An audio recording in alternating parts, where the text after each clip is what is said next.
If you have a small shop, a large shop with several different types of niches, you're at the right place. Because the first thing that you want to do is that you want to have something for you to set priorities that's realistic. So what I've done is I have this little matrix. I have everything dated, and I have each of the jobs. For example, I'm working on some chain link tables, and I have my goals of days that I want each of the operations done with. You can apply this with several jobs. You can even apply this of organizing your shop. You can mix that in there. I mean, it's pretty endless, but you want to keep everything realistic. One of the reasons why I like to use a whiteboard is because this way you don't have paper all scattered through the shop, being misplaced and just adding to a mess that is easily avoided. Now what I've done is I broke down each of my areas into operations. So I have a fabrication area, I have a woodworking assembly area. This way it keeps the workflow going, which you really want mostly for time saving and for organization. First station I'm going to show you is the fabrication part of the shop. This way you can have a good idea of how I operate out of it and how I've been kind of organizing it. Most of my bench tops are cleared off.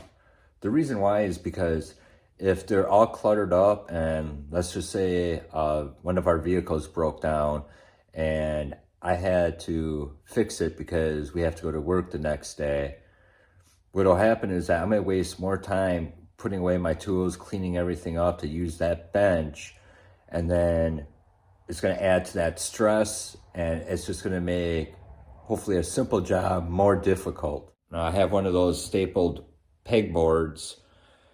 There's a love-hate relationship with them, but I still use them. In this case, this one here is painted black, a chalk paint black. So this way I'm able to label it. And if I decide to change my mind on what I want to be on that pegboard, I can just simply erase it and just rewrite something. My fabrication table I just recently built. It's still work in progress. I'm going to be putting on a shelf, and I'm also going to be putting on a piece of flat stock at the bottom of the legs. So this way with my working lead, I can clamp it. So this way I'm not tripping over that cable all the time. I like to try to keep everything on the floor instead of ankle high or above. This Miller welder here, I just inquired on about 6 months ago. Right now I'm running it off of 110 is because I don't have any higher voltage in my shop, but this thing is a workhorse even on 110.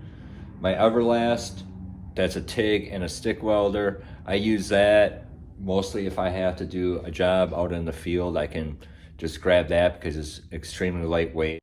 I have a Porter band hooked up to a swag table. What I'm going to end up doing is I'm going to end up making a tray down here to catch all the debris that falls through because it'll get piled up down here. Of course, I have a bench grinder. It's not used all the time, but when it is used, it sure helps out a lot. Mostly with the wire wheel of cleaning up parts, or if I have to sharpen chisels. I don't own a big air compressor for several reasons. First of all, most of my tools are ran off of platforms, battery operated platforms. And second of all, it takes up too much room to have a huge compressor. Now, if I was doing a lot of painting and use a lot of air tools, I would have one, but I don't. With all the jobs that I do, I really don't need one. I just have your small little hardware section. And what I'll do is if I need like a bolt and I don't have it, and I have to run to the hardware store, I'll just grab a whole handful of them, because if I have to use it just that one time, I know in the future I'll have to use them again. And also what I'll do is if I have miscellaneous bolts, I'll just put them in a coffee can. I just recently acquired the Jet Metal cutting bandsaw. I mean, this one's pretty old, but it does work. I pretty much use this for my larger stock, for anything that Porter band can't handle. I want you to notice that almost in every tabletop, I have something to hold pens, markers, pencils. So this way it's not like all scattered around the shop. Also, what I make sure that I do is I don't let extension cords run on the floor. Now, obviously there are times that I have no choice because I have to plug in equipment. But with that said, at the end of the day, I always put my extension cords back up, just because there's nothing worse than walking into your shop in the morning, in the evening, whenever, and then all of a sudden you trip over your extension cords because they're all strung out on the floor. All right, we're gonna take a walk down to the other side of the shop. This is where I do more of my fine woodworking, store some of the equipment, and a lot of the assembly. The main thing down at the end of my shop is the assembly table. I use this obviously to assemble, to glue ups, all different types of projects. I try to keep the cleaner projects down here, so this way I don't trash the tabletop, which in this case, this got trashed from a different job, so I have to flip it over. But I like to use the brown paper mostly for gluing up, just so this way I'm not scraping up glue all the time. I can just throw that away. Across from my assembly bench, I have all my hand tools that I use for woodworking.